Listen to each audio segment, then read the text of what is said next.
Hello. I was thinking this morning about the statement, ignorance of the law is no excuse. And you know that's true.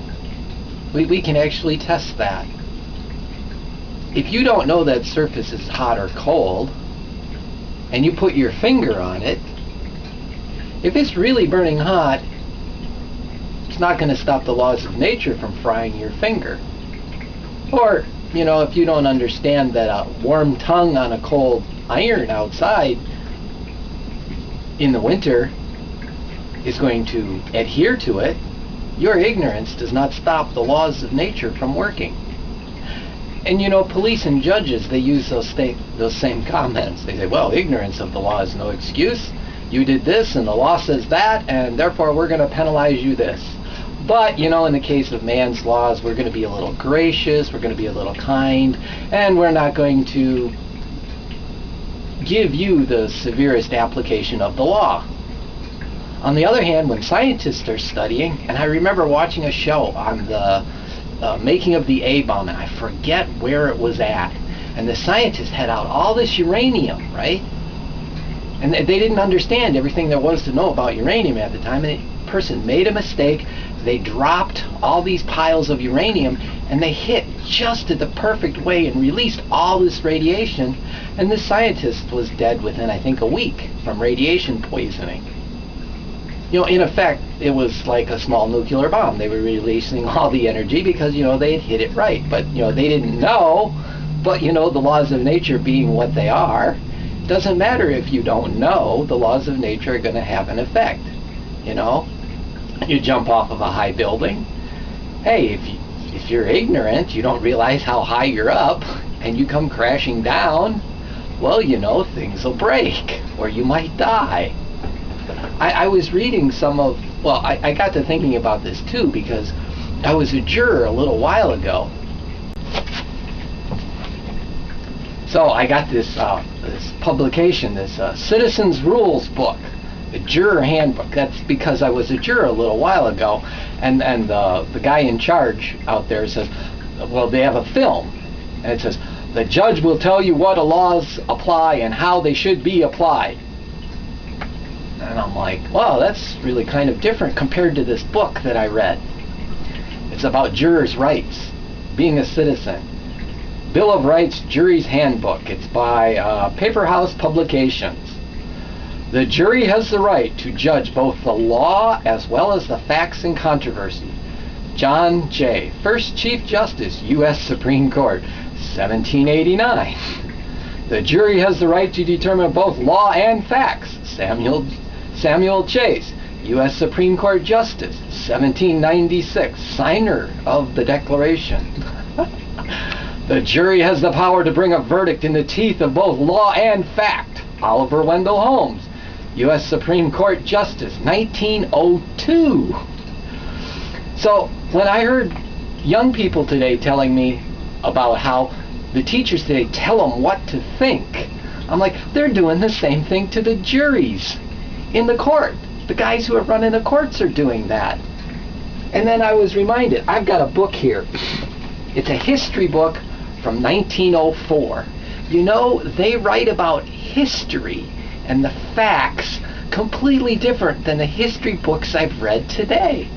It's totally fascinating how at one time in the United States, people were all ripe for liberty and freedom and making decisions and choice and getting away from an empirical king who told you everything to do down to your religion, to today where they're telling the juries what the law is and how it's supposed to be applied. I mean, the school books are telling people a completely different version of history than what was written even 100 years ago. It's just so totally fascinating. I've lived long enough. I'm over 40 years old and I've studied history.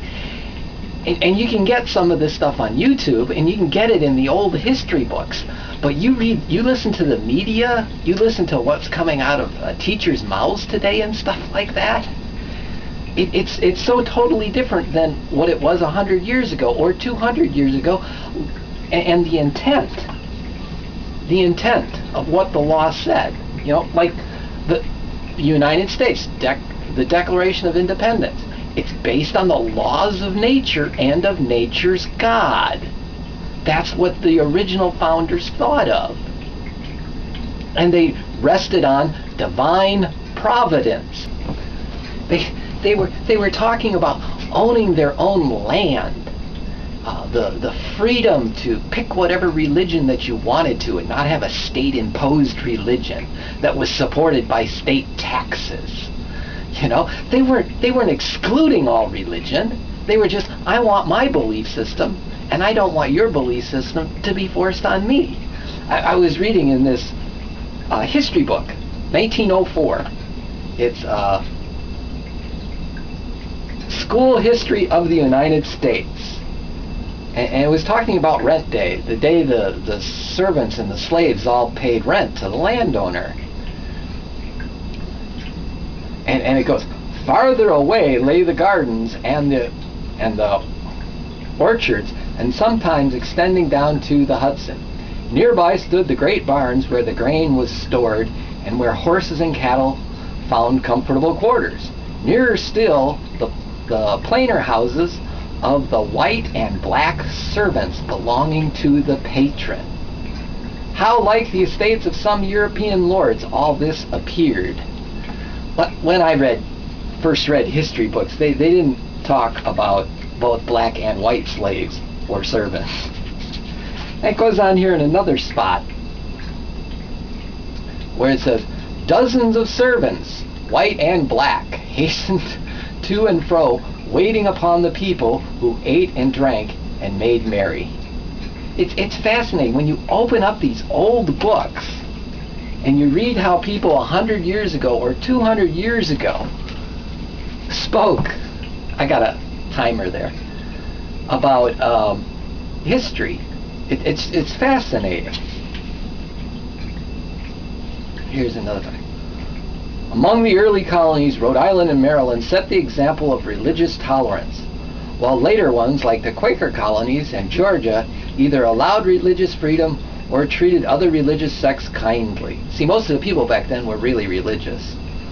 The other colonies gradually learned that it was best not to quarrel over religious questions.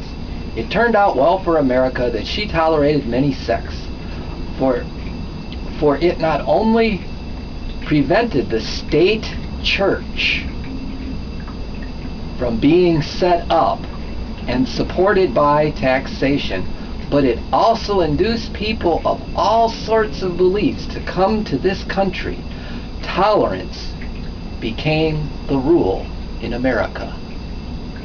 They tolerated all the different sects. It's like, oh, they just learned. So, reading old books is a really good thing. That's part of what I was getting at. Ignorance of the law is no excuse. Ignorant of history, ignorant of the facts, is really no excuse. I have a book here from 1904, like I said, and they go through history in a different way than what we do today. They bring out different facts. They represent their points of view.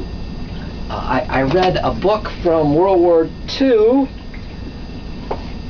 It was called They Were Expendable. And in the book,